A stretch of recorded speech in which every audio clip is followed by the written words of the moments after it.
श्रीराम समर्थ. सद्गुरू श्री ब्रह्मचैतन्य गोंदवलेकर महाराज यांचे प्रवचन 16 एप्रिल. व्यावहारिक वासना तृप्त करण्यासाठी संत नसतात.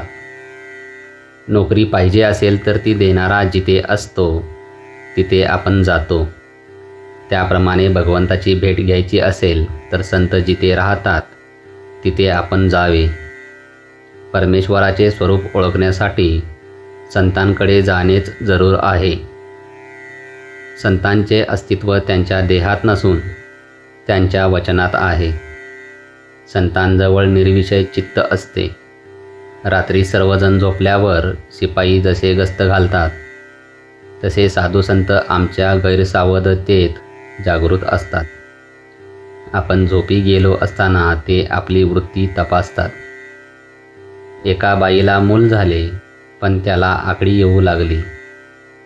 ते पाळण्यात उगीच निपचित पडून असायचे. ते मूल बरोबर वाढेना, चांगले हसेना, खेळेना. मुलाची ती अवस्था पाहून आईला बरे वाटत नसे. अगदी तसेच संतांना वाटते. शिष्य केला खरा, पण साधनात जर त्याची प्रगती होत नसेल तर संताला वाईट वाटते. शिष्याची प्रगती होत असेल तर संत स्वतःच्या प्रेमापोटीच शिष्याला सजवील आणि त्याचे कौतुक करील. संतांना फारसे कधी कोणी चांगले म्हणत नाही.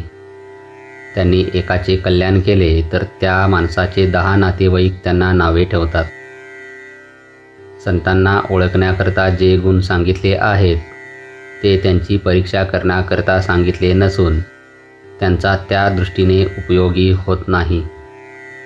त्या गुणांचे आपण आचरण करावे म्हणून ते सांगितलेले आहेत. संतांजवळ राहणाऱ्या लोकांना 3 तोटे आणि 3 फायदे असतात. त्यापैकी तोटे असे की 1. वेदांत बोलायला तेवढा उत्तम येतो. 2. संतांजवळ राहिल्याने उगीच मान मिळतो. आणि 3. ते म्हणजे संत सर्व पाहून घेतील या खोट्या भावनेने हा वाटेल तसे वागतो.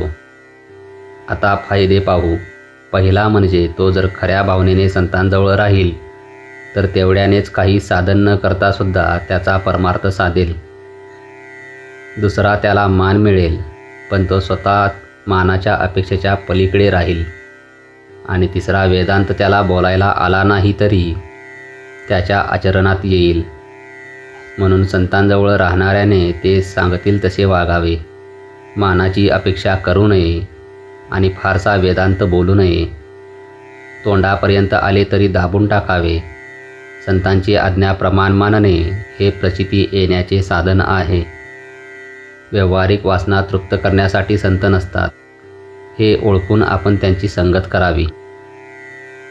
तेल आणि वात असल्यावर दिवा लावायला जसा वेळ लागत नाही त्याचप्रमाणे आपली भूमिका थोडी तयार असल्यावर सत्संगतीचा परिणाम व्हायला वेळ लागत नाही. जय जय रघुवीर समर्थ. आजचे बोधवाक्य. संतांना ओळखण्यासाठी अनुसंधानाशिवाय दुसरे साधन नाही. श्रीराम समर्थ.